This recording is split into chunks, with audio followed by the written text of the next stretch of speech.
Ketika Rasulullah wafat, Abu Bakar As-Siddiq radhiyallahu anhu khutbah di tangga kedua, nggak berani di tangga ketiga. Sampai Sayyidina Abu Bakar 2 tahun wafat, Sayyidina Umar bin Khattab khutbah di tangga pertama. Nggak berani sampai wafat Umar bin Khattab khutbah di tangga kedua dan di tangga ketiga mimbar Rasulullah. Tetap di tangga pertama saja sampai wafat. Setelah Sayyidina Umar bin Khattab radhiyallahu anhu wafat, Sayyidina Utsman khutbah hari pertama di tangga pertama. Setelah beberapa hari beliau naik di tangga ketiga. Jadi betapa beradabnya para sahabat radhiyallahu anhu terhadap mimbar Rasulullah. Katakan tentang hadis tentang mimbar. Kata Nabi, "Ukhduru al-mimbaro." Mari sini hadir kamu semua dekat-dekat kepada mimbar. Artinya Nabi mau berkhutbah di mimbar itu. Fahadorna, maka kami pun para sahabat hadir ke mimbar Rasulullah SAW. Falam martaqo darajatan qala amin. Begitu Nabi naik satu tangga, maka Nabi berseru amin. Sahabat dengar semua. Terheran-heran sahabat, masa naik satu tangga baca amin. Di dalam hadis lain juga Nabi menceritakan mimbar, itu hadis Sahih Bukhari ya. Dan lain-lain. Kata Nabi, ma bainal baiti wa mimbari raudhah min riyadil jannah. Antara rumahku, yaitu kuburan Rasulullah sekarang, rumahnya Siti Aisyah, dan mimbarku, jadi antara rumah Nabi dengan mimbar Nabi, itu adalah taman daripada taman surga, raudhah min riyadil jannah. Yang kita berebut-rebut kalau pergi ke Madinah, kita selalu berusaha untuk sholat di raudhah. Sebab sholat di raudhah seperti sholat di dalam taman surga. Nabi menyebut mimbar, ma baina baiti wa mimbari, antara rumahku dan mimbarku. Jadi harus diingat, sampai sekarang juga mimbarnya itu masih bertangga 3. Ya. Ketika Rasulullah wafat, Abu Bakar As-Siddiq radhiyallahu anhu khutbah di tangga kedua, nggak berani di tangga ketiga. Sampai Sayyidina Abu Bakar 2 tahun wafat, Sayyidina Umar bin Khattab khutbah di tangga pertama. Nggak berani sampai wafat Umar bin Khattab khutbah di tangga kedua dan di tangga ketiga mimbar Rasulullah. Tetap di tangga pertama saja sampai wafat. Setelah Sayyidina Umar bin Khattab radhiyallahu anhu wafat, Sayyidina Utsman khutbah hari pertama di tangga pertama. Setelah beberapa hari beliau naik di tangga ketiga. Jadi betapa beradabnya para sahabat radhiyallahu anhu terhadap mimbar Rasulullah. Sekarang mungkin sudah dituduh syirik. Mimbar itu tidak ada apa-apanya. Mimbar itu sama saja dengan mimbar yang lain. Seolah-olah kita lebih pandai memahamkan agama daripada Sayyidina Abu Bakar As-Siddiq dan Sayyidina Umar bin Khattab, 2 sahabat Nabi yang unggul, yang sampai kata Nabi, kalau ada maula, Abu Bakar maula saya. Kalau ada Nabi setelah saya, Umar bin Khattab Nabi setelah saya. Sebegitu hebat 2 makhluk Allah yang mulia ini. Dan kadang mereka buat begitu, kita malah menghinanya. Seolah-olah ta'zim kepada sesuatu yang ada pada diri Nabi adalah satu kemusyrikan. Kita harus garis bawahi yang namanya musyrik, menyembah selain Allah. Jadi nggak ada yang lain. Yang namanya musyrik itu, hari ini nyembah Allah, besok nyembah selain Allah. Nah itu. Musyrik namanya, mensyarikatkan Allah, Tuhan. Selain itu tidak boleh dikatakan musyrik. Menghormati benda-benda peninggalan Nabi itu tidak musyrik. Nah, seperti misalnya cangkir Nabi, dulu dirantaikan itu di sumur Zam-Zam. Sehingga setiap jemaah haji umroh yang datang, mereka menimba air pakai cangkir Nabi, mereka minum. Dan mereka setelah minum tuh cangkir itu diciumi sambil nangis-nangis, ya Rasulullah, ya Rasulullah. Tiba-tiba berkuasa satu kaum mengatakan, ini musyrik, ini cangkir Rasulullah bukan Rasulullah. Nah semua juga tahu itu cangkir. Cuman kalau cangkir itu cangkir Rasul, kita melihatnya kita akan menangis. Kenapa? Karena orang Inggris mengatakan, it reminds me of the Prophet Muhammad SAW. Memang ini cangkir, tapi cangkir ini mengingatkan aku kepada Rasulullah SAW. Sama dengan kita masuk Masjid Nabawi, begitu lihat masjid kita menangis. Ya Rasulullah, Allahumma sholli ala Sayyidina Muhammad. Ini masjid, bukan Nabi. Ya memang ini masjid, tapi masjid ini mengingatkanku kepada Nabi. Begitu juga ketika sampai di kubur Nabi, Assalamualaikum ya Rasulullah. Selamat sejahtera padamu ya Rasul, menangis. Ini kuburan bukan Nabi. Iya, tapi kuburan Nabi ini mengingatkanku kepada Nabi. Dan di situ ada jasad yang agung dari manusia teragung sedang dikuburkan menunggu hari kiamat. Dan beliau mendengar setiap kedatangan orang yang datang ke situ. Sama dengan semua mayat-mayat ahli kubur Kalau kita datang ziarah kubur, kita ucapkan assalamualaikum ya ahlal kubur minal muslimin wal muslimat. Insyaallahu bikum lalahikum. Assalamualaikum hai ahli kubur, laki-laki perempuan di kuburan ini. Pasti mereka dengar. Kalau enggak, ngapain Nabi suruh kita memberi salam? Mereka jawab salam kita, hanya salamnya, jawaban mereka itu tidak diperdengarkan Allah kepada kita. Kalau kita kasih salam diperdengarkan, jawabannya, assalamualaikum ya ahlal kubur, dia jawab rame-rame. Waalaikumsalam. Oh, kita bisa loncat, kabur ketakutan, kita melarikan diri. Nah, ini tentang mengingatkan Rasul. Nah, kita teruskan. Maka kata Nabi, duru al-mimbaro, mari sini dekat-dekat kamu, datanglah kamu, hadir semua kamu kepada mimbar. Fahadorna, kemudian kami hadir kepada mimbar Rasulullah SAW. Falamar taqo, ketika Nabi naik satu tangga, ya darajatan satu tangga, qala, Nabi bersabda, amin. Nabi bilang amin. Sahabat semua heran. Falamar taqo ad-darajatas tsaniyah, qala amin. Begitu Nabi naik lagi ke tangga yang kedua, Nabi mengatakan lagi amin. Falamar taqa ad-darajatas tsalisah. Kemudian ketika Nabi naik lagi ke tangga ketiga, jadi 3 tangganya mimbar Nabi ini.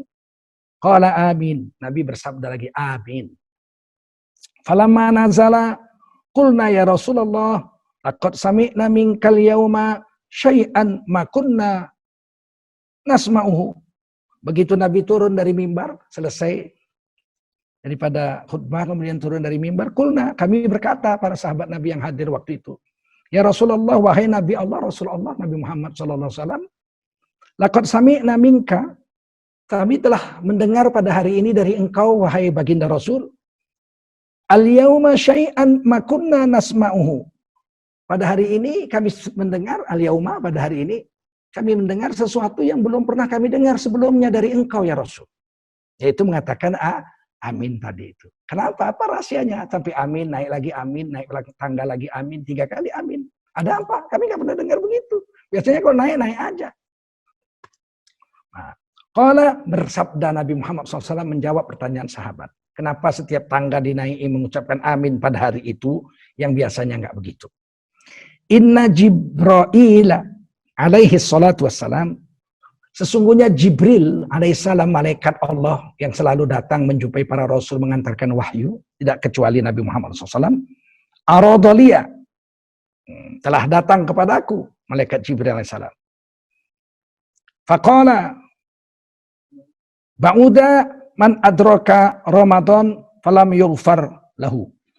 Maka celakalah orang yang telah datang kepadanya bulan Ramadan, tapi dia tidak diampuni oleh Allah Subhanahu wa taala di bulan Ramadan itu. Jadi datang malaikat Jibril, aradaliya, ya. Telah datang kepadaku malaikat Jibril, faqala, berkata malaikat Jibril, ba'uda man adraka Ramadana falam yughfar lahu. Celakalah seorang hamba yang datang kepadanya bulan Ramadan, tapi berlalu Ramadan dia tidak diampuni oleh Allah Subhanahu wa taala karena dia tidak mengamalkan amalan-amalan soleh di bulan itu. Dia tidak puasa Ramadan, dia tetap dengan maksiat-maksiat yang biasa dia buat. Ramadan datang, Ramadan pergi, dia tetap aja hitam kayak ada kocan. Gak ada pembersihan dosa sama sekali. Ini manusia celaka, kata Rasulullah SAW. Oleh karena itu, marilah kita menjaga di bulan Ramadan ini perintah-perintah Allah yang fardu. Kita sholat 5 waktu kita jaga, kita puasa di bulan Ramadan kita jaga, apapun yang terjadi kita bertahan, jangan kita mau membatalkan puasa kita kecuali uzur yang membolehkan untuk membatalkannya. Kemudian di malam hari disunatkan kita sholat tarawih, sholat malam, sholat witir, ya, sholat taubat dan sholat apa saja, membaca Al-Quran juga disunatkan. Imam Syafi'i rahimahullah ta'ala, imam kita madhab Syafi'i, itu kalau bulan biasa, itu sehari semalam 1 kali khatam Quran, 30 juz. Setiap hari. Jadi 1 bulan 30 kali khatam. Tapi di bulan Ramadan, kata Imam Syafi'i, saya sekali khatam di siang hari, sekali khatam Quran di malam hari. Subhanallah. Berlalu Ramadan, Imam Syafi'i rahimahullah ta'ala menghatamkan 60 kali Al-Quran dalam 30 hari. Kita berapa kali kita bisa khatam tahun ini? Mungkin ini Ramadan kita yang terakhir. Disunatkan menghatamkan Quran di bulan Ramadan, sebab Nabi pun bertadarus dengan malaikat Jibril alaihi salatu wassalam, Di bulan Ramadan juga, ya, 1 kali khatam, bahkan 2 tahun mau wafat, 2 kali setahun Nabi khatam tadarusan dengan Jibril alaihissalam, kemudian 2 tahun terakhir juga 2 kali. Jadi 4 kali dalam 2 tahun terakhir Nabi tadarus mentamatkan Quran, menghatamkan Quran dengan malaikat Jibril alaihissalatu wassalam dan dengan sahabat sekretaris beliau yang disebut Zaid bin Thabit radhiyallahu anhu. Nah, kemudian yang kedua,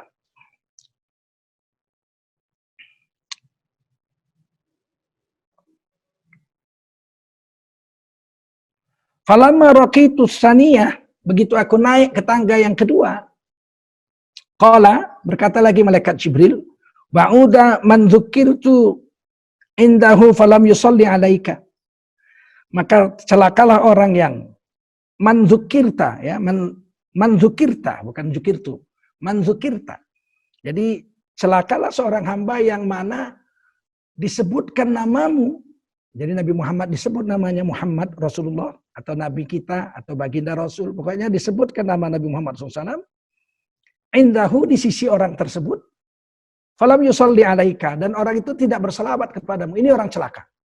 Jadi kalau kita lagi duduk-duduk, tiba-tiba ada orang bersabda atau khutbah Jumat atau sedang duduk-duduk, dia ngomong baginda Rasulullah Muhammad SAW, maka kita disuruh mengucapkan Allahumma sholli ala sayyidina Muhammadin wa ala alihi wa sahbihi ajma'in, atau sallallahu alaihi salatu wassalam alaihi sallallahu alaihi wasallam. Kalau kita tidak ucapkan gitu, maka kita disebut orang yang celaka oleh malaikat Jibril alaihi salatu wassalam. Dalam hadis lain katakan al-bakhilu man dzukirtu indahu falam yusalli alayya. Orang yang pelit, kata Nabi, adalah orang yang namaku disebutkan orang lain di dekat orang itu, dan orang itu diam saja tidak mau berselawat dan salam kepadaku. Maka Rasulullah mengatakan ini orang pelit, bakhil. Orang pelit itu jauh dari surga, jauh dari Allah, jauh dari malaikat, jauh dari manusia, dekat ke neraka. Maka kita jaga jangan sampai kita pelit. Dan pelit yang luar biasa adalah ketika mendengar nama Nabi, dia tidak mau selawat. Ini betul-betul luar biasa pelitnya manusia ini. Falamma raqitu salisah, ya, yang waktu Nabi sudah naik itu, siapa mendengar namamu disebut tidak mau selawat, orang itu adalah orang yang celaka. Maka Nabi mengatakan amin, betul, ya, memang celaka. Nah, kemudian Nabi meneruskan, falamma raqitu salisah, begitu aku naik ke tangga yang ketiga dari mimbar, qala, berkata lagi malaikat Jibril. Jadi yang dengar hanya Nabi, sahabat enggak dengar. Apa kata malaikat Jibril? Ba'uda man adraka abuwaihil kibar indahu au ahaduhuma falam yudkhilahul jannah. Qultu amin. Celaka orang yang masih ada punya orang tua. Dan orang tuanya itu sudah sepuh, sudah tua. Bersama dengan dia tinggal.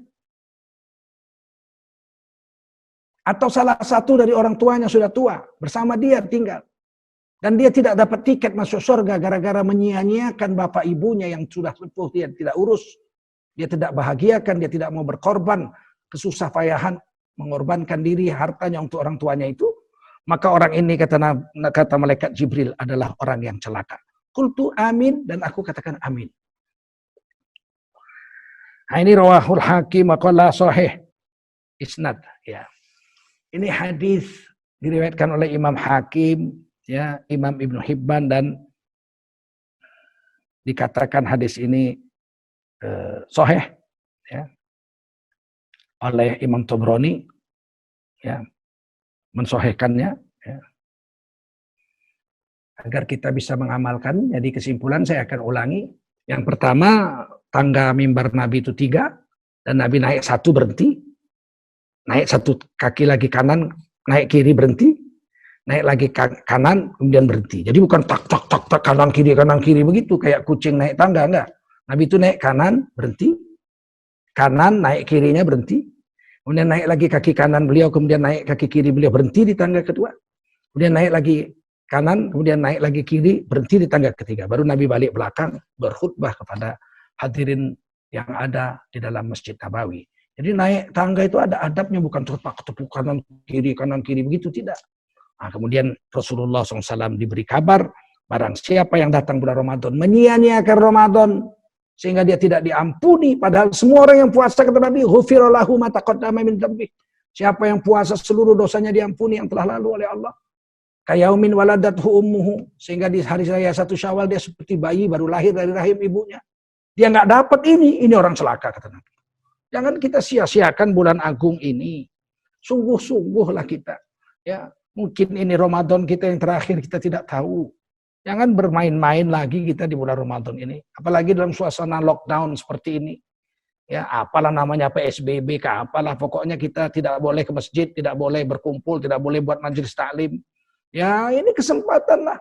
Mungkin ini caranya Allah mau melihat siapa di antara hamba-hambaku yang tidak berkawan-kawan dalam beramal di bulan Ramadan tapi tetap istiqomah beramal. Kalau mungkin kemarin rame-rame karena ikut rame-rame, ada bapak kita, ada mertua, malu kita sama mertua, malu sama istri, malu sama tetangga, malu sama tunangan calon suami, kita ke masjid. Tapi hari ini tidak ada siapa-siapa. Apakah kita sanggup istiqomah di rumah, bertungkus-lungus, bersusah payah menjalankan ajaran agama di bulan Ramadan ini? Mungkin ini Allah uji dengan penyakit COVID ini, 19 ini, virus corona, virus Cina ini, sehingga kita punya kekuatan untuk sendirian beramal di rumah kita dengan anak atau istri, paling-paling bukan ada orang lain.